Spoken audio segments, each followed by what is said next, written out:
जिले की हर खबर सबसे पहले आप तक पहुंचाने का वादा, बस यही है एक इरादा।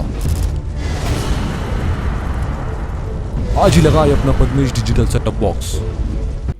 नमस्कार, आप देख रहे हैं पद्मेश 24/7 कृष्णा संडे के साथ। न्यूज बुलेटिन की शुरुआत करते हैं हेडलाइन से। पंचायत समन्वयक अधिकारी के घर पर ईओडब्ल्यू ने मारा छापा, आय से अधिक संपत्ति होने की दी जानकारी।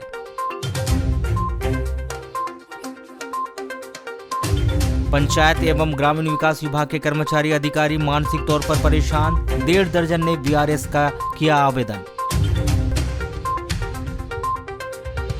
जियो कंपनी कर रही थी वन भूमि पर अवैध उत्खनन, वन विभाग के अमले को देखकर 5 जेसीबी छोड़ भागे ड्राइवर।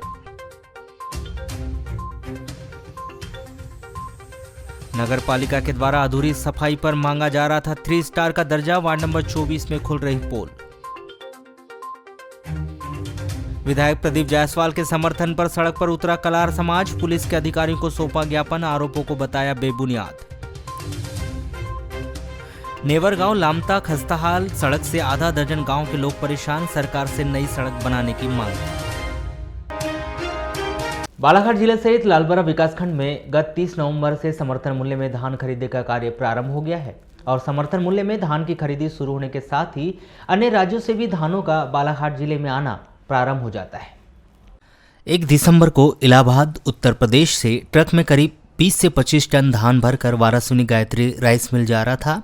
तभी 1-2 दिसंबर की रात लगभग 3:30 बजे के बीच लालबर्रा वारासुनी मार्ग के बीच में स्थित खमरिया के समीप नाले के पास अनियंत्रित होकर पलट गया, जिसे ट्रक चालक केबिन में फंस गया था, जिसे 4 घंटे की कड़ी मशक्कत के बाद बाहर निकाला गया। उत्तर प्रदेश से गायत्री राइस मिल वारासुनी में उक्त धान मिलिंग के लिए आने की बात कही जा रही है और उत्तर प्रदेश से बालाघाट जिले के वारासुनी में मिलिंग के लिए धान लाने पर संदेह व्यक्त भी किया जा रहा है, जिस पर मंडी विभाग के अधिकारियों के द्वारा दस्तावेजों की जांच कर पंचनामा कार्रवाई के पश्चात धान को ले जाने की अनुमति देकर मामले को जांच में लिया है। ये यहाँ के स्थानीय जो ग्रामीण लोग हैं उन्होंने बताया कि 3:10 पे हुआ है। तो ये ट्रक से धान कहाँ से लेके आ रहे थे? ये यूपी से आया है, वारासुनी राइस मिल में जा रहा था। उत्तर प्रदेश से? हाँ। वारासुनी में कहाँ जा रहा था? Gayatri rice mill. Gayatri rice mill जा रहा था। तो कितना का माल रहा होगा इसमें? इसमें लगभग 20 से 25 टन धान, बारीक धान। तो हर बार यूपी से ही आता है कि यहाँ पे मिलिंग के लिए? हाँ, यूपी से माल आता है मिलिंग के लिए। तो कैसे बताइए, सब ड्राइवर एक साइड पूरी गाड़ियाँ चले गई, तो कोई हादसा घटित हुआ इसमें? नहीं, हादसा कोई सामने तो था नहीं, मॉर्निंग का टाइम था, लेकिन क्या है अनबैलेंस होने के कारण हादसा हो गया। तो ट्रक ड्राइवर और कंडक्टर की चोटें आई हुई? कंडक्टर तो कूद गया गाड़ी से, ड्राइवर के यानी घुटने के नीचे पैर फ्रैक्चर हो गया। उसको निकालने की कड़ी मशक्कत भी करनी पड़ी? बहुत कड़ी मशक्कत, वेल्डिंग मशीन लाया गया, जेसीबी मशीन से पहले गड्ढा किया गया, फिर उसको काटते गए, फिर उसके बाद में बाहर निकाला गया। तो अभी धान लेके कहाँ जा रहे हैं? अभी धान लेके वारासुनी राइस मिल खाली करा रहे हैं? खाली करा। ये थोड़ा सा रोड पे गड्ढा है सामने, वहाँ से गाड़ी अनबैलेंस हुई और यहाँ क्या हादसा हो गया। इस बीच में कोई नहीं आए तो बालों बाल सभी लोग बच गए। तो कितने समय घटना है बोल रही है? ये सुबह लगभग 4 बजे की। सुबह 4 बजे की? हाँ। तो ये ट्रक कहाँ से आ रहा था, इसकी जानकारी है? नहीं, इसकी जानकारी नहीं। क्या धान भरा हुआ है इसमें? हाँ, धान भरा हुआ है। तो किसी को चोटें आई है इसमें? ड्राइवर को चोट आई है। और ट्रक की क्या स्थिति है वर्तमान? ट्रक तो पूरा ही बर्बाद हो गया। बर्बाद। अगर इस बीच में अगर कोई आ जाता तो बहुत बड़ी घटना घट जाती। तो किस कारण से हुआ होगा? ये तो रोड के गड्ढे की वजह से हुआ है। गड्ढे की वजह से। तो ये रोड कहाँ जाती इधर आगे? ये वारासुनी जाती है रोड। तो क्या स्थिति है रोडों की? रोड तो पूरी बर्बाद है, वारासुनी तक खराब हो चुकी है। हाँ। तो क्या मांग करना चाहेंगे आप? भाई रोड की रिपेयरिंग हो, गड्ढे भरे जाए।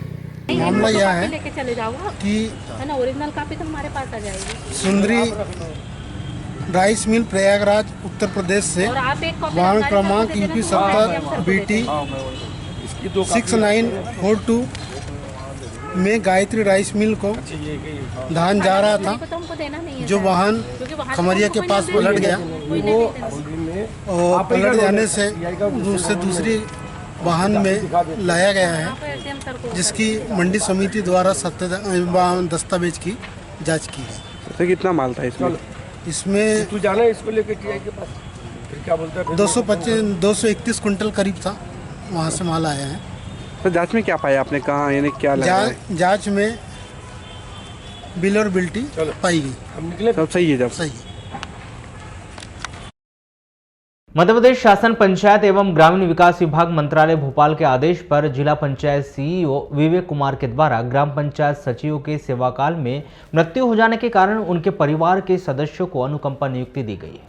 आवेदन पत्रों के परीक्षण के उपरांत आवेदन पत्र वैध पाए जाने पर 9 आवेदकों को अस्थायी रूप से जिले में पंचायत सचिव के पद पर नियुक्त दिए जाने से समस्त आवेदकों और ग्रामीण विकास विभाग अधिकारी कर्मचारी संयुक्त संघर्ष मोर्चा के पदाधिकारियों में हर्ष व्याप्त हो गया है।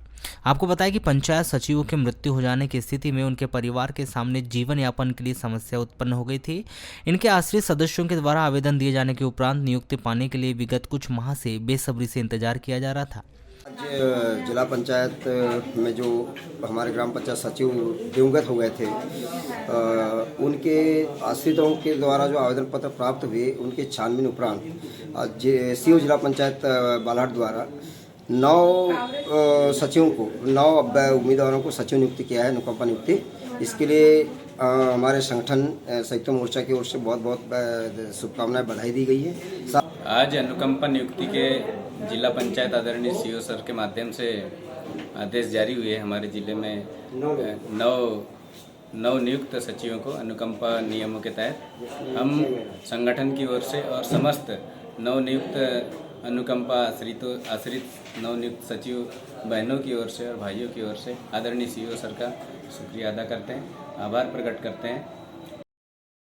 पंचायत राज संचालनालय मध्य प्रदेश भोपाल संचालक आलोक कुमार सिंह ने एक पत्र जारी कर जिला पंचायत अध्यक्ष पद के लिए आरक्षण की प्रक्रिया और उसकी तारीखों का ऐलान कर दिया है, जिसके मुताबिक जिला पंचायत अध्यक्ष पद के लिए अनुसूचित जाति, अनुसूचित जनजाति, अन्य पिछड़ा वर्ग और सभी वर्गों में महिलाओं के लिए आरक्षण लॉट निकालकर किया जाएगा, जिसकी तमाम प्रक्रिया 14 दिसंबर 2021 मंगलवार को जल एवं भूमि प्रबंध संस्थान भोपाल के ऑडिटोरियम में संपादित की जाएगी। मतलब साफ है कि जिला पंचायत अध्यक्ष पद के लिए आरक्षण की प्रक्रिया को पूर्ण करने के बाद पंचायत सरपंच के आरक्षण की प्रक्रिया पूर्ण की जाएगी, जिसके बाद कभी भी राज्य निर्वाचन आयोग के द्वारा जिला पंचायत एवं ग्राम पंचायत चुनाव की तारीखों का ऐलान किया जा सकता है। जिला पंचायत में सीईओ का पद संभालते ही अपर कलेक्टर विवेक कुमार ग्रामीण क्षेत्रों का दौरा कर वहां की व्यवस्था दुरुस्त कर रहे हैं। इस दौरान उनके द्वारा कार्य में लापरवाही बरतने वाले कर्मचारियों पर वैधानिक कार्रवाई भी की जा रही है। लेकिन सूत्रों की बातों पर यकीन किया जाए तो जिला पंचायत सीईओ की कार्यप्रणाली से पूरे जिले में पंचायती कर्मचारी बहुत अधिक मानसिक तनाव से गुजर रहे हैं। इसी कड़ी में जिला पंचायत सीईओ विवेक कुमार का बुधवार को बिरसा जनपद क्षेत्र में दौरा था, जहां सीईओ विवेक कुमार के दौरे की घबराहट में एक संविदा उपयंत्री को सुबह फील्ड पर जाते समय रास्ते में ही अटैक आ गया, जिसे प्राथमिक उपचार के बाद तुरंत गंभीर हालातों में गोंदिया हॉस्पिटल में रेफर किया गया है। प्राप्त जानकारी के अनुसार जिला पंचायत सीईओ विवेक कुमार का बिरसा जनपद क्षेत्र में दौरा था, इसी को लेकर विभिन्न विभागों के अधिकारी कर्मचारियों को सुबह 9 बजे पहुंचने के लिए कहा गया था। इसी आपाधापी के बीच घबराहट में अपने कार्य क्षेत्र बिरसा जनपद पंचायत से निकले संविदा उपयंत्री रविशंकर मेश्राम को बिटली के पास अटैक आ गया, जहां वह कई घंटे तक बेशुद्ध पड़े रहे, जिसके बाद में सूचना मिलने पर परिजनों ने उपचार के लिए केयर हॉस्पिटल में उन्हें भर्ती कराया, लेकिन कोई सुधार नहीं होने और क्रिटिकल स्थिति को देखते हुए गोंदिया के सहयोग हॉस्पिटल में रेफर किया गया, जहां उनका उपचार जारी है, जिनकी हालत नाजुक बताई गई है। आपको बता दें कि जिला पंचायत सीईओ विवेक कुमार के द्वारा जिस तरह से पंचायत एवं ग्रामीण विकास विभाग के कर्मचारी अधिकारियों से कार्य किया जा रहा है, वह बेहद ही चर्चा का विषय बना हुआ है। सुबह होते ही पहले 8 बजे फील्ड पर पहुंच जाए, वहां से जियो टैगिंग फोटो खींचकर नेट पर अपलोड करे और फिर ऑनलाइन होने वाली मीटिंग में वहीं से शामिल हो जाए, कार्य के बारे में जानकारी दे, घर पर आए, खाना खाए और फिर काम के लिए निकल जाए। हो सके तो शाम को 5 बजे के बाद मीटिंग में उपस्थित हो जाए। सप्ताह में एक बार 8 घंटे की होने वाली जम्बो मीटिंग में शामिल रहे। काम बेहतर नहीं तो वेतन कटना तय। इस बीच छुट्टी का कोई प्रावधान नहीं और शासकीय अवकाश के दिन मीटिंग की पूरी व्यवस्था जिला पंचायत सीईओ विवेक कुमार के द्वारा की जाती है। ऐसा नहीं है कि पद्मेश 24/7 के द्वारा इस बात की खबर पहले नहीं दिखाई हो, दिखाई जरूर, लेकिन कार्रवाई नहीं हुई। जिले के जनप्रतिनिधि खामोश बैठे रहे। इसी बात की परेशानी ग्रामीण एवं पंचायत विभाग के अधिकारी कर्मचारियों को भी है, लेकिन उनकी कोई सुनता नहीं। किसे बताएं, कहां अपनी फरियाद लगाए। नतीजा जिला पंचायत सीईओ की तानाशाही बढ़ती गई और स्थिति यहां तक पहुंच गई कि कर्मचारियों को अटैक जैसी नौबत आ गई। ऐसा नहीं है कि इस बात की जानकारी पंचायत एवं ग्रामीण विकास विभाग के कर्मचारी संघ के द्वारा जिले के जनप्रतिनिधियों को नहीं दी गई हो, बावजूद इसके कि कोई भी जिला पंचायत सीईओ विवेक कुमार की इस कार्यप्रणाली पर थोड़ा भी अंकुश लगाने की कोशिश नहीं कर रहा। नतीजा आज पूरे जिले के कर्मचारी परेशान हैं। इस बात की वानगी कर्मचारी मानसिक तनाव से गुजर रहे हैं। कर्मचारियों के बीच निकलकर आई बात पर गौर किया जाए तो बीते 1 महीने के दौरान 2 दर्जन से अधिक कर्मचारी मानसिक तनाव की परेशानी को लेकर नागपुर तक चक्कर लगा चुके हैं। नतीजा गुरुवार को बिरसा जनपद पंचायत के अंतर्गत कार्यरत संविदा उपयंत्री को अटैक आना भी इसी कड़ी में जोड़कर देखा जा रहा है। आपको बता दें कि मध्य प्रदेश शासन के द्वारा कोरोना संक्रमण काल को देखते हुए 31 मार्च 2022 तक के लिए शनिवार और रविवार का अवकाश घोषित किया गया है। लेकिन पिछले 2 महीने के रिकॉर्ड को अगर खंगाला जाए तो यह बात सामने आ जाएगी कि जिले के सभी आला अधिकारी शनिवार और रविवार को जंबो मीटिंग लेते हैं। यह बात तो दूर, पिछले दिनों बिरसा मुंडा जयंती हो या फिर गुरु नानक जयंती, दोनों ही अवकाश के दिन जिला मुख्यालय में दिन भर मीटिंग का दौर चलता रहा।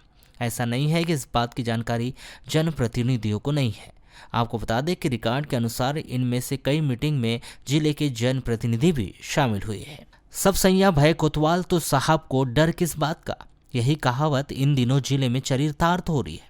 नतीजा मैदानी कर्मचारी अमला पूरी तरह से परेशान है और अधिकारी उन पर तानाशाही करने से बाज नहीं आ रहे। मरता क्या न करता कि तर्ज पर कर्मचारी चुपचाप अपने वरिष्ठों की यातनाओं को सहन करना ही अपनी मजबूरी और नियति समझ बैठे। सूत्रों की बातों पर यकीन किया जाए तो आखिर कब तक अधिकारियों का चाबुक कर्मचारियों पर पड़ता रहेगा, यह तो आने वाला समय ही बताएगा। लेकिन यह चाबुक ऐसा ही चलता रहा तो निश्चित है कि कर्मचारी बगावत की राह पर आ जाएंगे और इसका परिणाम जिले से लेकर प्रदेश की राजनीति तक पड़ना तय माना जा रहा है। सूत्रों से मिल रही जानकारी के अनुसार जिला पंचायत में चल रहे पूरे घटनाक्रम से कर्मचारी अधिकारी कितने अधिक मानसिक तनाव में हैं कि पंचायत विभाग में लगभग 1 दर्जन नौकरी छोड़ने की कगार पर, जिसमें 3 एसडीओ मनरेगा ने वीआरएस के लिए आवेदन किया है। कार्यपालन यंत्री आरईएस 20 पूर्व से ही छुट्टी पर चले गए हैं। 2 जनपद एसडीओ की वीआरएस मंजूर हो गई। 2 जनपद सीईओ ने अपने स्तर पर ट्रांसफर हेतु आवेदन दिया है। 9 उपयंत्री जिले के बाहर जाने का प्रयास कर रहे हैं। जनपद व जिला पंचायतों में कार्यालयों में पदस्थ कर्मचारी मेडिकल पर जा रहे हैं। तो समझ सकते हैं कि आपके बालाघाट जिला पंचायत में पंचायती राज व्यवस्था, पंचायती विभाग में सीईओ साहब का डंका किस तरह से बोलता है कि पूरी व्यवस्था तहस नहस हो चुकी है और सब खामोशी से चुप्पी साधे हुए हैं। टेलीकॉम कंपनी जियो के द्वारा बिना अनुमति के लांजी वन परिक्षेत्र के जैतपुरी बीट के वन क्षेत्र क्रमांक P738, P739 में वन भूमि पर केबल बिछाने के लिए नाली खोद दी गई थी। इसकी जानकारी मिलने पर बालाघाट उड़न दस्ता टीम और वन विभाग के अमले ने कार्रवाई की। इस दौरान वन अमले को देखकर जेसीबी छोड़कर मौके से फरार हो गए। वन विभाग से मिल रही जानकारी के अनुसार जियो कंपनी के प्रतिनिधियों के द्वारा जियो केबल लाइन बिछाने के लिए वन विभाग से बिना अनुमति लिए बगैर ही कोई सूचना की तानाशाही करते हुए विगत दिवस लगभग 4 से 5 किलोमीटर वन क्षेत्र में गहरी नाली की खुदाई करके केबल बिछाने का काम किया जा रहा था। वन क्षेत्र में नाले खुदाई करने एवं केबल बिछाने की वन विभाग से कोई अनुमति प्राप्त नहीं होने पर वन विभाग के द्वारा मामले को गंभीरता से संज्ञान में लेकर उड़न दस्ता वन विभाग बालाघाट की उपस्थिति में उत्खनन एवं केबल बिछाने में संलग्न 5 जेसीबी मशीन जब्ती कर वन अपराध प्रकरण दर्ज किया गया है। जब्ती की कार्रवाई पूर्ण होने के उपरांत वन परिक्षेत्र अधिकारी पूर्व लांजी शाह के द्वारा 5 जेसीबी मशीन जिनको उनके ड्राइवर चाबी लेकर फरार हो गए थे, उन सभी मशीनों को बड़ी मशक्कत से स्थानीय ऑपरेटरों के द्वारा चलवाकर वन परिक्षेत्र कार्यालय लांजी लाया गया। प्रकरण में प्रारंभिक विवेचना के दौरान पूछताछ करने पर मालूम पड़ा कि छिंदवाड़ा निवासी वेद पटेल ठेकेदार के द्वारा उक्त कार्य बिना अनुमति के अवैध रूप से कराया जा रहा था। इसके पश्चात आरोपी वेद पटेल निवासी छिंदवाड़ा एवं जेसीबी मालिकों खिलेंद्र मरावी, देवेंद्र मरावी निवासी बालाघाट एवं अन्य के नामों से वन अपराध दर्ज करके राजसात की कार्रवाई प्रारंभ करने, प्रकरण को विवेचना में लिया जाकर प्रकरण से संबंध में संक्षिप्त प्रतिवेदन वरिष्ठों को भेज दिया गया। 11 वर्ष पुराने खेल सामग्रियों के मिसिंग वाले मामले में सप्ताह भर बीत जाने के बाद भी पीजी कॉलेज प्रबंधन अब तक किसी ठोस निष्कर्ष पर नहीं पहुंच पाया है, जिसके चलते मिसिंग खेल सामग्रियों की कहानी अब भी अधूरी पड़ी है। इस प्रकरण में पिछले शुक्रवार की रात कॉलेज के साइकिल स्टैंड में जो खराब खेल सामग्रियों की रातों रात होली जलाई गई थी, उन खेल सामग्रियों की कीमत लगभग 80,000 रुपये बताई जा रही है। वहीं कॉलेज प्रबंधन ने अब तक शेष बची हुई अच्छी खेल सामग्रियों को क्रीड़ा विभाग के हवाले नहीं किया है, जिसके चलते 4,31,642 रुपये की खेल सामग्रियों मिसिंग खेल सामग्रियों का यह मामला अब भी अधूरा है, जहां अब तक यह निष्कर्ष नहीं निकला है कि कौन कौन सी खेल सामग्री अच्छी है, कौन कौन सी खेल सामग्री स्टॉक रजिस्टर के हिसाब से मिसिंग है और मिसिंग खेल सामग्रियों की कुल कीमत कितनी है। इसके अलावा अब तक यह तय नहीं हो पाया है कि 4,32,642 रुपये की मिसिंग खेल सामग्रियों के आरोप में घिरे प्रोफेसर अरविंद चंद तिवारी से कुल कितनी रकम वसूली जाएगी या फिर रकम वसूली जाएगी भी या नहीं। कुल मिलाकर कहा जाए तो मिसिंग खेल सामग्रियों का पता लगाने के लिए अब तक की गई कार्रवाई अब भी अधूरी है, जो अपने अंतिम स्तर तक नहीं पहुंच पाई है। वहीं इस पूरे मामले में उदासीनता बरती जा रही है। अब देखना यहाँ दिलचस्प होगा कि आखिर इस मिसिंग खेल सामग्री की कहानी का अंत कब और कहाँ होता है, या फिर पिछले 11 वर्षों से चली आ रही यह कहानी आगामी वर्षों तक चलती रहेगी। राइट ऑफ की नियमानुसार कार्रवाई की गई है और उस राइट ऑफ की प्रक्रिया के तहत मतलब जो है वो जो अनुपयोगी सामग्री थी उसको राइट ऑफ किया गया है। कितनी की सामग्री जलाई गई और कितनी सामग्रियाँ जलाई गई और कितनी सुरक्षित है? नहीं, सुरक्षित तो सभी हैं, जो अनुपयोगी सामग्री थी उन्हीं का राइट ऑफ किया गया है। कितनी की अमाउंट तो कुछ होगा सर, ऐसे जैसे कमेटी ने बताई होगी आपको? कुछ लगभग 80,000 के आसपास की सामग्री है जिसका राइट ऑफ किया गया है। क्या मामले का पूरा निराकरण हो चुका है? नहीं, अभी पूरा मामले का निराकरण नहीं हुआ है। जो शेष बची सामग्री है उनको स्पोर्ट्स डिपार्टमेंट को सौंपने के लिए आदेश किया गया है। सर, जो 4,31,642 रुपए के गबन की जो बात सामने आ रही थी, उसमें कितना हुआ अब तक, यानी कितने वसूली हो पाई? इसमें गबन नहीं है, वो मिसिंग सामग्री नहीं, मिसिंग भी नहीं है। वो सामग्री चूँकि क्रीड़ा विभाग द्वारा अपने अधिकार क्षेत्र में नहीं ली गई थी, इसलिए वो सामग्री अभी वर्तमान में रखी गई है और पहले से रखी हुई है, 11 साल पहले से रखी हुई है। पूर्व प्राचार्यों के द्वारा उसको संयोजित करके रखी गई है। तो वो सामग्री स्पोर्ट डिपार्टमेंट को सौंप दिए जाने के आदेश दे दिए गए हैं और जितनी सामग्री जो अनुपयोगी थी उसका राइट ऑफ किया जा चुका है। जिला अस्पताल के बच्चा वार्ड में पिछले 6 माह से जारी पुरुष शौचालय का पुनर्निर्माण कार्य अब तक पूरा नहीं हो पाया है, जिसके चलते बच्चा वार्ड में भर्ती मरीजों और उनके परिजनों को भारी दिक्कतों का सामना करना पड़ रहा है। शौचालय का अधूरा निर्माण होने के चलते वार्ड में भर्ती बच्चे और उनके परिजन उसी अधूरे शौचालय का उपयोग कर रहे हैं, जिससे जहां एक और शौचालय में जहां तहां गंदगी नजर आ रही है, वहीं वार्ड दुर्गंध से सराबोर है, जिस पर अस्पताल प्रबंधन ने अब तक कोई ध्यान नहीं दिया है। आलम यह है कि दुर्गंध के चलते वार्ड में भर्ती बच्चे और उनके परिजन वार्ड में खाना तक नहीं खा पा रहे, वहीं उन्हें खाना खाने के लिए वार्ड के नीचे गार्डन का सहारा लेना पड़ता है। कहाँ से आए? किसको लेके आए आप? बच्चे को लेकर। अच्छा, यहाँ पे बाथरूम की क्या व्यवस्था है? बाथरूम सर नीचे जाते हैं। और ये जो जैसे आज फूटा है तो किस प्रकार की दिक्कतें हो रही है? दिक्कत हो रही है। अभी यहाँ खड़े रहने की इच्छा हो रही है क्या आपको? नहीं हो रही सर। क्यों? दुर्गंध से परेशान है? हाँ, दुर्गंध। कब से है ये ऐसी? पता नहीं सर, मैं तो 2 दिन हुआ है। तो 2 अभी दिन से प्रॉब्लम है? हाँ, 2 दिन से तो बात ही आ रहा है। तो फिर खाना वाना पे कहाँ खाते हैं, कहाँ रुकते हैं? खाना तो सब बाहर ही जाने के खाना तो। क्या व्यवस्था होनी चाहिए यहाँ पे? व्यवस्था तो बाथरूम बनना ही चाहिए सर। जिला अस्पताल आरएमओ डॉक्टर अरुण लांजेवाल ने बताया कि बच्चा वार्ड के शौचालय का निर्माण अधूरा है। अधूरे निर्माण में ही लोग शौचालय का उपयोग कर रहे हैं, जिसके चलते गंदगी और दुर्गंध आने की शिकायतें मिल रही है, जिसे जल्द ही दुरुस्त कर दिया जाएगा। वारासुनी नगर के वार्ड नंबर 14 गंगोत्री कॉलोनी स्थित पंचायत समन्वयक अधिकारी आर के पटले के मकान में गुरुवार की सुबह आर्थिक अपराध प्रकोष्ठ EOW की टीम के द्वारा छापामार कार्रवाई की गई।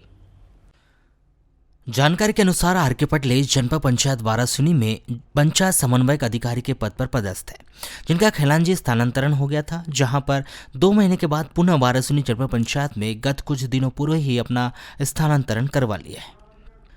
इस दौरान श्री पटले जब खैलांजी में पंचायत समन्वयक अधिकारी के पद पर पदस्थ थे, तब किसी व्यक्ति के द्वारा आय से अधिक संपत्ति को लेकर EOW भोपाल में शिकायत की गई, जिस पर EOW की टीम के द्वारा मामले में विधिवत कार्रवाई कर गाड़ी, वाहन, घर, प्रॉपर्टी सहित अन्य चीजें पता कर उनका वैल्यूएशन किया गया था, जिसमें श्री पटले की सैलरी 35 लाख रुपए आके गई और संपत्ति करीब 1.5 करोड़ रुपए की पाई गई, जिस पर EOW के द्वारा अपराध कायम किया गया। न्यायालय के निरीक्षण नोटिस पर गुरुवार की सुबह 6 बजे ईओडब्ल्यू की करीब 12 सदस्यों की बड़ी टीम वारासिनी पहुंची और वर्तमान में वारासिनी जनपद पंचायत में पदस्थ पंचायत समन्वयक अधिकारी आर.के. पटले के मकान में छापामार कार्रवाई की गई। मामले में भ्रष्टाचार निवारण अधिनियम और साजिश रचने का प्रकरण दर्ज करते हुए रमेश कुमार पटले और उनकी पत्नी लक्ष्मी पटले को आरोपित बनाया गया। रमेश पटले तहसील वारासिनी के अंतर्गत 13 अप्रैल 1988 ग्राम सहायक के पद पर पदस्थ हुए थे, जिनके पास से वारासिनी में गंगोत्री कॉलोनी में 2400 वर्ग फीट का मकान है और इसी कॉलोनी में कॉम्प्लेक्स 2880 वर्ग फीट का प्लाट, पत्नी के नाम पर ग्राम गर्रा में 1500 वर्ग फीट का प्लाट, वारासिनी में 0.22 हेक्टेयर का plot, bike MP 50 MR 6714, SBI life में 6.92 लाख रुपए का निवेश, सहारा इंडिया में 8.65 लाख रुपए का निवेश और 25 लाख रुपए की कार भी है, जिसमें कार नगद थी जिनका वैल्यूएशन किया जा रहा है, जिसमें श्री पटले की वार्षिक आय से बचत आय 35 लाख रुपए है, जिनसे 3 गुना संपत्ति करीब 1.23 करोड़ रुपए की पाई गई, जिस पर ईओडब्ल्यू के द्वारा अपराध कायम किया गया।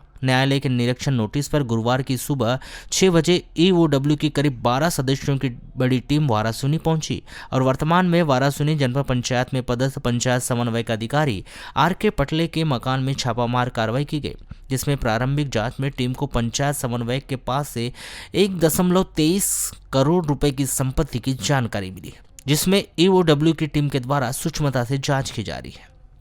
इस कार्रवाई में जांच अधिकारी डीएसपी आर्थिक अपराध प्रकोष्ठ मनजोत सिंह, निरीक्षक प्रेरणा पांडे, लक्ष्मी यादव, शशि मस्कोले, मोमेंद्र मस्कोले, उप निरीक्षक प्रीति शुक्ला, विशाखा तिवारी, आरक्षक सुमित पांडे, नितेश डोंगरे, शेख नदीम, शगीर खान, साक्ष्य अधिकारी जिला योजना अधिकारी बलवंत सिंह रांगडाले, सहायक संचालक कृषि विभाग विनय धुर्वे सहित पुलिस बल भी मौजूद रहा। हम लोगों को एक शिकायत मिली थी कि रमेश पटले पंचायत समन्वयक अधिकारी हैं, खैरलांजी में पदस्थ थे, इनके विरुद्ध आय से अधिक संपत्ति की शिकायत थी, जो ईओडब्ल्यू मुख्यालय भोपाल में दर्ज करके उनकी गोपनीय जांच की गई थी। जांच में यह प्रथम दृष्टया पाया गया था कि इनकी जो नियुक्ति है वर्ष 1988 में पंचायत सचिव के पद पर हुई थी और अभी करीब 3-4 वर्ष पूर्व ही इनका प्रमोशन हुआ है। इस दौरान इनकी जो वेतन से आय थी वो लगभग 50 लाख रुपए थी और इसके अगेंस्ट में जो इनके पास प्रॉपर्टीज़ जो प्रारंभिक जांच में मिली थी वो लगभग 1.25 करोड़ की मिली थी। उस आधार पे इनके खिलाफ और इनकी पत्नी के खिलाफ आय से अधिक संपत्ति धारित करने का अपराध पंजीबद्ध किया गया था और कल माननीय विशेष न्यायालय से तलाशी के संबंध में वारंट प्राप्त किया गया है और आज सवेरे 6 बजे से यहाँ ये सर्च की कार्रवाई इनके घर पर की जा रही है। सर, अभी कार्रवाई के दौरान क्या क्या बरामद? कार्रवाई के दौरान हमको जो दस्तावेज चाहिए थे उनकी प्रॉपर्टीज़ के रजिस्ट्रीज के वो सब हमने जब्त कर लिए। इसके अलावा जो और संपत्ति है, नकदी जेवरात, उनकी तलाशी मौजूद। सर, लगभग कितने लागत की जेवरात में? नहीं, अभी मैं इसका आंकलन नहीं बता सकता क्योंकि उसके लिए हमने ज्वेलर्स को बुलाया है, वो आएगा फिर हम उसकी टंच करा के तो कीमत का अंदाजा। सर, कितने सदस्य टीम की कार्रवाई चल रही है? ये करीब हम लोग 13 सदस्य जो हैं हम लोग जबलपुर से आए थे। उसके अलावा 2 वरिष्ठ अधिकारी जो है हमको यहाँ कलेक्टर बालाघाट सर ने दिए हैं, एक हमारे साथ डॉक्टर साहब हैं और हमारी जो सशस्त्र बल है ये हमको पुलिस लाइन से मिला है।